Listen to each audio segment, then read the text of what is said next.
ஏற்றுக்கொள்ளக்கூடிய மனநிலையில் நாங்கள் முதற்கட்ட பார்வை எடுத்துக்கிற திரு காரை செல்வராஜ், இங்க கூட்டணி தொடர்பான பேச்சுவார்த்தை ஒருபுறம் ஏசியங்களாக இருந்த நிலையில நேற்றைய விசாரணைக்கு பிறகு இன்று வந்து அவருக்கு வழக்கம் போல தன்னுடைய கட்சி பணிகளை தொடங்கிட்டாரு. அதே நேரத்தில் திமுக எதிர்ப்பு அப்படிங்கிற ஒரு ஒற்றை புள்ளியில ஏற்கனவே நாங்க வலுவா இருக்கிறோம், இன்னும் அந்த வலுவை பலப்படுத்துவதற்காக விஜய் வரும் பட்சத்தில் அவரை ஏற்றுக்கொள்ள தயாராக இருக்கிறோம். இந்த கூட்டணிக்கு வந்தா அவர் கெய்னர், வரலன்னா லூசர் அப்படிங்கிறாரு முன்னாள் அமைச்சர் ஜெயக்குமார்.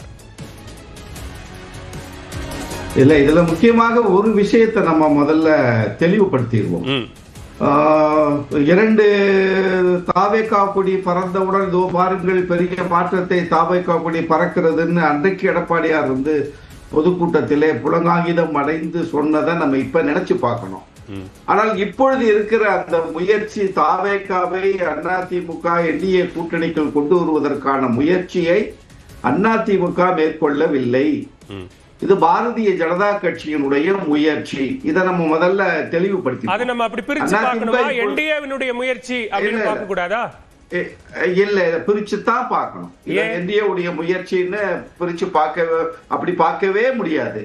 பாஜக மட்டும்தான் அதற்கு முயற்சி செய்கிறது, பாஜக மட்டும்தான் அதற்கான அழுத்தத்தை கொடுக்க முடியும், பாஜக மட்டும்தான் இப்படி இருப்பவர்களை முயற்சி செய்து கொண்டு வந்து சேர்ப்பதற்கான வசதியும் வாய்ப்பும். அதனால பலன் யாருக்குன்னு பார்க்கணும் இல்லையா?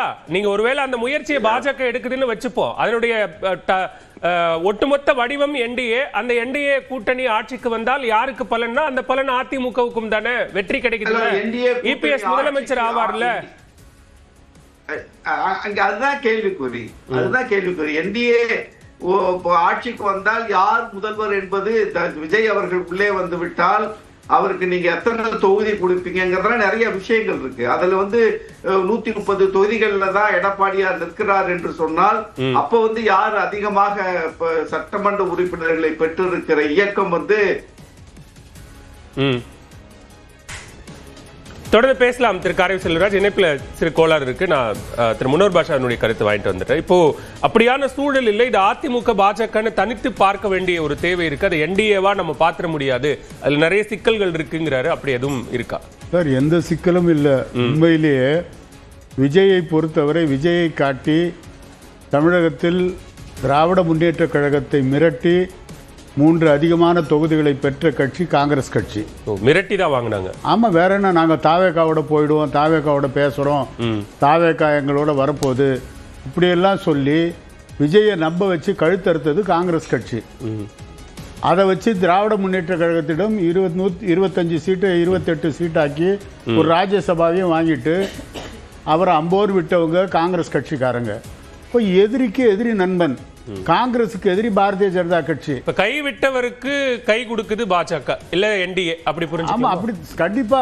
காங்கிரஸால் கை விட்டவர்களுக்கு பாஜக கை கொடுக்குது. காங்கிரஸ் கை விட்டுடுச்சு சார், நம்ப வச்சு அதை வச்சு பார்கெனிங் பவர் ஏத்திக்கிட்டு திமுக கிட்ட இருந்து அதிகமான தொகுதிகளை பெற்றுக்கொண்டு. அது ஒரு வியூகம் தானே சார்? இது தாவேகா தான் பண்றாங்க. இதுக்கு முன்னாடி எத்தனையோ கட்சிகள் அந்த வியூகம் விஜய்க்கு இருக்க வேண்டிய அவசியம் இருக்குல்ல.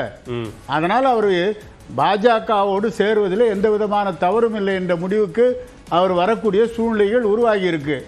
அதனால வந்து இன்றைக்கு அவர் காரை செல்வராஜ் சொல்ற மாதிரிலாம் எந்த விதமான முதலமைச்சர் என்ற பேர் என்றாலே அது எடப்பாடியார் என்று அமித்ஷா நேரடியாகவே சொல்லிவிட்டார்.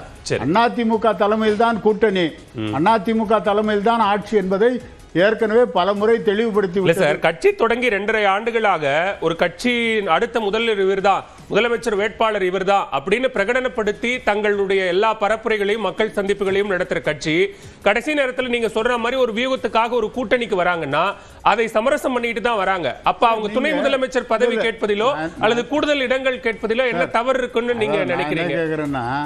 அவர் வந்து மாவட்ட செயலாளர் கூட்டத்தை கூட்டினாரு. பெரும்பான்மையான மாவட்ட செயலாளர்கள் அதிமுக தேசிய ஜனநாயக கூட்டணியோடு சேருங்கன்னு சொல்லி கருத்து தெரிவிச்சாங்க. சரி, அந்த கருத்தின் அடிப்படையில் மட்டுமல்லாமல் தேர்தல் களத்தை சந்திப்பதற்கு தேவையான பொருளாதார வசதியும் அந்த கட்சியில் இருக்கின்ற வேட்பாளர்களுக்கு இல்லை என்ற நிலை வருகின்ற பொழுது கூட்டணிக்கு போனால்தான் அந்த கட்சியை நிலைநிறுத்த முடியும் என்ற சூழ்நிலையில்தான் விஜய் அவர்கள் அந்த முடிவுக்கு வர வேண்டிய சூழ்நிலை உருவாகிறது. அப்படி இருக்கும்போது அவர் இந்த கூட்டணிக்கு சம்மதம் தெரிவிப்பதில் பலவீனத்தின் அடிப்படையில் எடுத்த முடிவுங்கிறீங்க. பலவீனம் இல்லை சார், அவங்க பின்னாடி தொண்டர்கள் இருக்காங்க. அதே நேரத்தில் கட்சியில கட்டமைப்பு இல்ல, கட்டமைப்பை உருவாக்கணும்னா அதுக்கு நேரம் வேணும். அவர் கட்சி ஆரம்பிச்சு 1 வருஷம் முடிஞ்சு 2வது வருஷம் தான் இது. அதுக்குள்ள தேர்தல் களத்தை சந்திக்கும் போது அமைப்பு ரீதியாக வலுவா இருக்கணும். அந்த அமைப்புகள்லாம் உருவாக்கணும்னா அது கால அவகாசம் தேவை. சரி, உடனடியா தேர்தலை சந்திக்கணும்னா அவருடைய நோக்கம் திமுகவை வீழ்த்தணும். சரி, நான் ரொம்ப நேரடியா கேட்கிறேன் சார். இப்ப யாருக்கு தேவை இருக்கு? என்டிஏவுக்கு விஜயனுடைய தேவை இருக்கா, இல்ல விஜய்க்கு என்டிஏவினுடைய தேவை இருக்கா? சார் 2 பேருக்கும் ஒருத்தருக்கு ஒருத்தர் அனுசரணையா தேவை, மியூச்சுவலா அந்த தேவை இருக்கு. இல்ல உங்களுக்கு இதுல சார் 1967 நீங்க எடுத்தீங்கன்னா பேரறிஞர் அண்ணா 7 கட்சி கூட்டணியை உருவாக்கினாரு. சுதந்திரா கட்சி அந்த கூட்டணியில இருந்தது, அது முதலாளித்துவ சக்தி. கம்யூனிஸ்ட் கட்சி அந்த கூட்டணியில இருந்தது. ஆக முத்துராமலிங்க தேவர் ஃபார்வர்ட் பிளாக் கட்சி இருந்தது, முஸ்லீம் லீக் இருந்தது, எல்லா கட்சியும் இருந்தாங்க. ஆனா ஒரே குறிக்கோள் காங்கிரஸை ஆட்சி விட்டு இறக்கணும். இன்னைக்கு ஒரே குறிக்கோள் திமுக என்ற மக்கள் விரோத ஆட்சி விரட்டப்பட வேண்டும், நீக்கப்பட வேண்டும் என்று சொன்னால் திமுக எதிர்ப்பில் இருக்கின்ற எல்லோரும் ஓரணிக்கு வர வேண்டும். அந்த அடிப்படையிலே விஜய் அவர்கள் அதிமுக தேசிய ஜனநாயக எண்ணம் நீங்க சொல்ற மாதிரி எண்ணம் அப்படிங்கிறது ஒரு புள்ளியில இருக்கு சார், செயல் ஒரு புள்ளியில இருக்கா அப்படிங்கிறது தான் கேள்வி. செயல் வரதான் சார் செய்யும். நீங்க கூட்டணி அமைஞ்சிடுச்சுன்னா ஒருத்தருக்கு ஒருத்தர் இணக்கமான சூழ்நிலை வந்துடும். கண்டிப்பாக அதிமுக தலைமையில் திமுக ஆட்சியை அகற்றி எடப்பாடியாரை முதலமைச்சராக்க வேண்டும் என்பதில் விஜயும் அந்த கொள்கைக்கு உடன்பட்டு வருவார் என்ற நம்பிக்கை எங்களுக்கு இருக்கிறது. ஓகே, முதற்கட்ட பார்வையை எடுத்துக்கிறேன். மூத்த பத்திரிகையாளர் திரு பாக்கி அவர்களை வரவேற்கிறேன். திரு காரை செல்வராஜனுடைய இணைப்பு சரியாச்சு, நான் அவருடைய கருத்து வாங்கிட்டு உங்ககிட்ட வந்துடுறேன். திரு செல்வராஜ், இதுல முக்கியமா அண்ணன் முனவர் பாஷா அவர்கள் சொன்னது ஒரு வியப்பாக இருக்கிறது. ரசிகர்களுடைய செல்வாக்கு இருக்கிறதே தவிர தாவேகாவுக்கு எந்த கட்டமைப்பும் இல்லை, ரசிகர்களை தொண்டர்களாக மாற்றுகிற இடத்தில் இல்லை, காலம் குறைவாக இருக்கிறது. 2.5 ஆண்டுகளில் அவர் எதையும் சாதித்து விட முடியாது. இப்ப வேற வழி இல்லை, அவர் எங்க கிட்டதான் சேர்ந்தாகணும், ஏதாவது ஜெயிக்கணும்னாங்கிற துணியில தான் அண்ணன் முனவர் பாட்ஷா அவர்கள் தாவேகாவினுடைய நிலையை உண்மையை சொல்லியிருக்காருன்னு எடுத்துக்கலாம். நான் அவரு பொய் சொன்னாரு, உயர்த்தி சொன்னாருன்னு நம்ம சொல்றதுக்கே வரல. அப்போ நான் ஏற்கனவே சொன்ன கருத்தின்படி இது அதிமுகவோ தமிழ் மாநில காங்கிரஸோ எடுக்கிற முயற்சி இல்லை, பாரதிய ஜனதா கட்சி எடுக்கிற முயற்சிக்கு 2 காரணங்கள். நான் விஷயத்தை சொல்லிடுறேன். ஒன்று, பரவலாக பேசப்படுவது இந்த கரூர் சிபிஐ வழக்கு. 7 மணி நேரம் விசாரணை முடித்து வைத்திருப்பது, அங்கே அமித்ஷாவுடன் பேசியதாக வருகிற உளவுத்துறை தகவல்களையும் தாண்டி கடந்த தேர்தலிலே தன்னுடைய சொத்து கணக்கை எடப்பாடியார் அவர்கள் தவறாக காண்பித்து விட்டார், அது உண்மையான சொத்து கணக்கை அவர் காண்பிக்கவில்லை என்று போட்ட வழக்கு ஏப்ரல் 14ஆம் தேதி விசாரணைக்கு எடுத்து உச்ச நீதிமன்றத்தையும் நீங்கள் பொருத்தி பார்க்கணும். பாரதிய ஜனதா கட்சி 2 இடத்திலையும் செக் வைக்கிறாங்க. ஒன்று, தாவேகாவுக்கு சிபிஐ காட்டி சிபிஐ அழுத்தத்தை கொடுத்து இந்த கூட்டணிக்கு வர வேண்டும் என்கிற அழுத்தம். அவர்கள் வருகிற பொழுது நீங்க அவர் 80 தொகுதி கேட்டாலும் கொடுக்கணும், 70 கேட்டாலும் கொடுக்கணும்.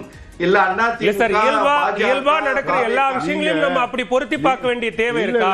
ஒரு வழக்கு விசாரணைக்கு வருது அப்படின்னா அதை நம்ம எல்லாத்தையும் அப்படி பொருத்தி பார்க்க வேண்டிய தேவை இருக்கா? பாரதிய ஜனதா கட்சியினுடைய இருக்கிற வரை ஒரு நிமிஷம் இருங்க. பாரதிய ஜனதா கட்சியினுடைய செயல்பாடுகள் தெரிந்தவர்களுக்கு நான் சொல்வதில் இருக்கிற உண்மை புரியும். அவர்கள் அப்படித்தான் செய்வார்கள். இத்தனை வருஷமா எடுக்காத வழக்கு இந்த நேரத்துல சரியாக மேல்முறையீட்டிற்கு போவது என்பது ஒரு வினாவை எழுப்புகிறது. நான் என்ன நடக்கும் என்று ஒருவேளை தாவேகா உள்ளே வந்தால் எடப்பாடியாருக்கு கொடுக்கிற அழுத்தம் வேறு மாதிரி இருக்கும். எடப்பாடியார் அவர்கள் சுயமாக சிந்திக்கக்கூடிய இடத்தில் அவரை நகர்த்துவதற்கான இன்னைக்கும் கூட்டணிக்கான தலைமை அதிமுக தான், அதன் பொதுச் செயலாளர் எடப்பாடி பழனிசாமி தான்.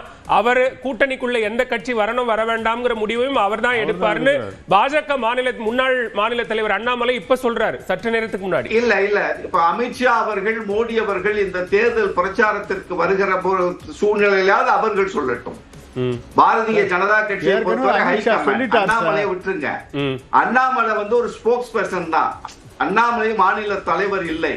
மாநில தலைவர் நயினா நாகேந்திரன் சொன்னாலே அமித்ஷா அவர்கள் கேட்க மாட்டார்கள். இதுவரையில் மோடி அவர்களும் அமித்ஷா அவர்களும் எந்த ஊர்ல இருக்கீங்க, என்னைக்கு என்ன சொன்னாரு?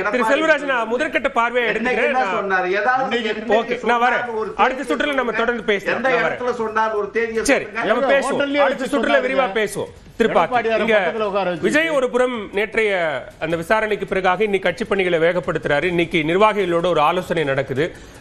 அதிமுகவினுடைய முன்னாள் அமைச்சர் திரு ஜெயக்குமார் இங்க கூட்டணிக்கு விஜய் வரும் பட்சத்தில் அவர் கெய்னர், அவருக்கு பலன் கிடைக்கும், இல்லாத பட்சத்தில் அவர் ஒரு லூசரா மாறிடுவார் அப்படின்ற ஒரு கருத்தை வைக்கிறார். அண்ணாமலை முன்னாடி பேசும்போது டீயும் காஃபியும் ஒன்று சேராது அப்படின்னு சொன்னாரு. இன்னைக்கு அந்த முடிவை திரு எடப்பாடி பழனிசாமி எடுப்பார் அப்படிங்கிறாரு. ஸோ இந்த டாட்ஸ் எல்லாம் கனெக்ட் பண்ண வேண்டிய தேவை இருக்கா? நல்ல